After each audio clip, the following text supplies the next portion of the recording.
One of the most common questions I get involves the 6 days of creation as it's found in Genesis chapter 1. People want to know, what do we have to believe as Catholics about creation? Do we have to hold that it was a 6 literal day creation? Can we believe in things like the Big Bang and evolution? What does the Bible say? And so I created this little video to hopefully dispel some common misconceptions and maybe even shed some unique light on the situation that perhaps you've never thought of before. The first question we have to tackle is this: why is Genesis even there? What is its purpose in the Bible? Now, in the ancient world, many other religions tried to explain man's existence as merely an accident or an unintended consequence of some divine moment in history. For Greeks, man was a joke played on the gods by Prometheus. The Hindu creation account has mankind as an accident resulting from a divine incestuous encounter. The Babylonians have man created merely to offer sacrifices, to keep the divine beings placated, making men merely tools of the divine. Genesis puts man as the focal point of all of creation, and that's what makes the account of creation in Genesis so different and revolutionary from many of the other accounts that existed at the same time. Genesis is less interested in telling a literal, step-by-step iteration of creation. Instead, it's focused on the why more than the how. And that's why there's two different creation accounts, one in Genesis 1 and one in Genesis 2. And I've seen people actually bring this up in the past as a proof that the Bible was mistaken, as the proof that Christians and Jews are foolish for putting stock in the Bible. And I always have to laugh at this because they're basically making the assumption that for 2,000 plus years, people have missed this typo on the first page of the book. And that's just kind of silly. So let's talk about these accounts. Now, Genesis 1 presents an ordered creation with mankind as the pinnacle of creation.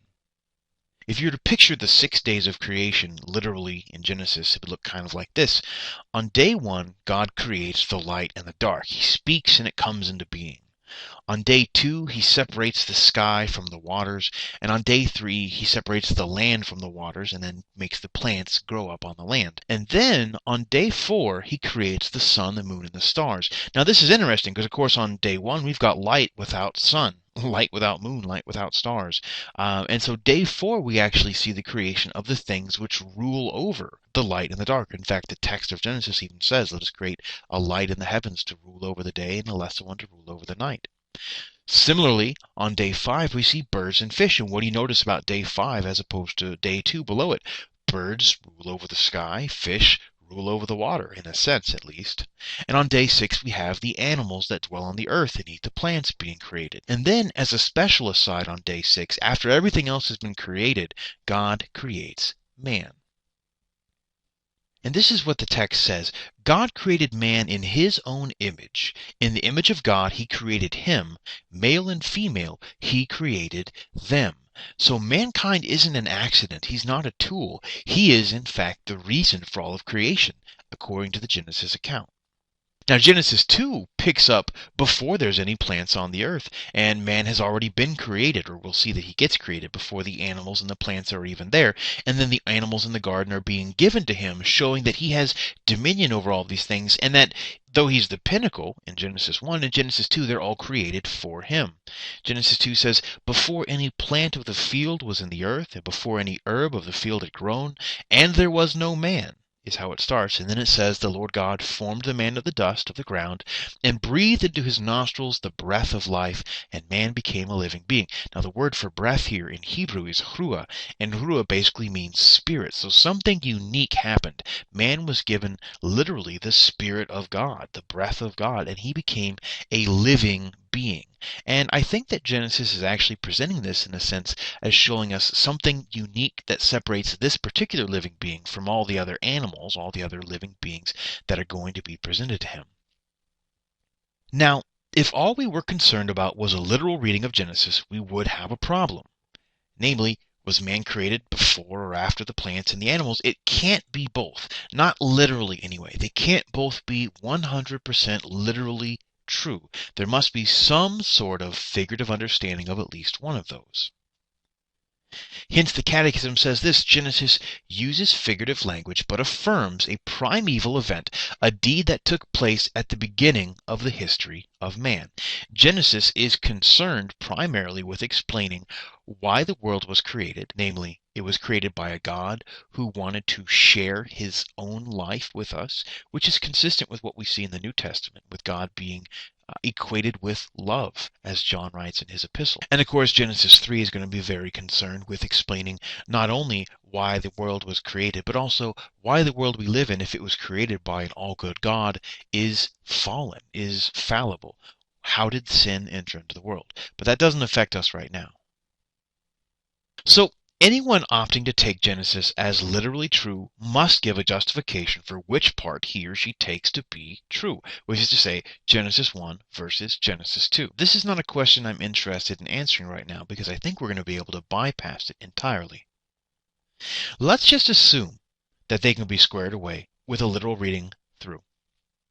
In that case, let me posit a question that you've probably never really thought about before. When God created Adam, how old was Adam?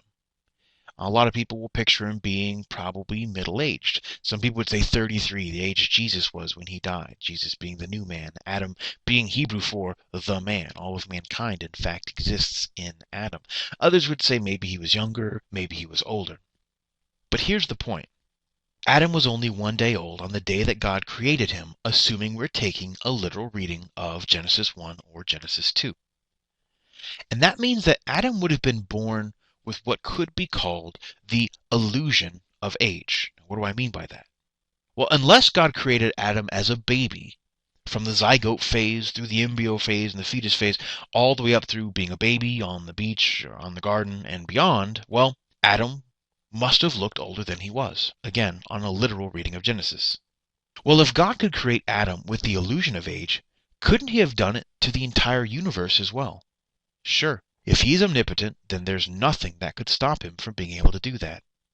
So the universe could be only 6,000 years old, yet square perfectly with either a young Earth creationist account or an old Earth evolutionary account, and nobody would even be able to tell the difference. But here's the thing. If God could create the universe with the illusion of age, what would stop him from creating it with actual age? And here's where we get to the heart of the matter. There doesn't need to be a definitive answer here because a young Earth and an old Earth account could be, potentially, totally compatible. So, what does a Catholic have to believe about creation and evolution? Well, the Church doesn't have an official position on matters like the Big Bang or evolution, though incidentally, the Big Bang was actually posited by a Catholic priest. The Church merely maintains that what one does believe cannot contradict the faith. As Leo XIII wrote, there's no real disagreement that could exist between the theologian and the scientist provided each one keeps within his own limits.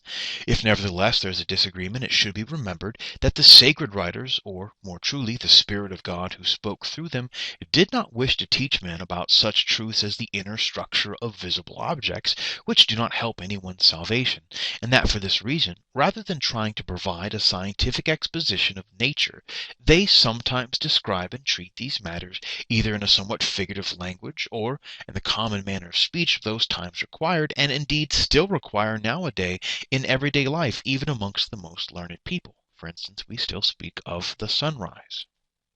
And as John Paul II said, theories of evolution, which, because of the philosophies which inspire them, regard the spirit either as emerging from forces of living matter or as a simple epiphenomenon of that matter, are incompatible with the truth about man. So basically you have to understand that breath of God, that Ruah, that spirit, the spirit of man being something that evolution on its own simply could not produce.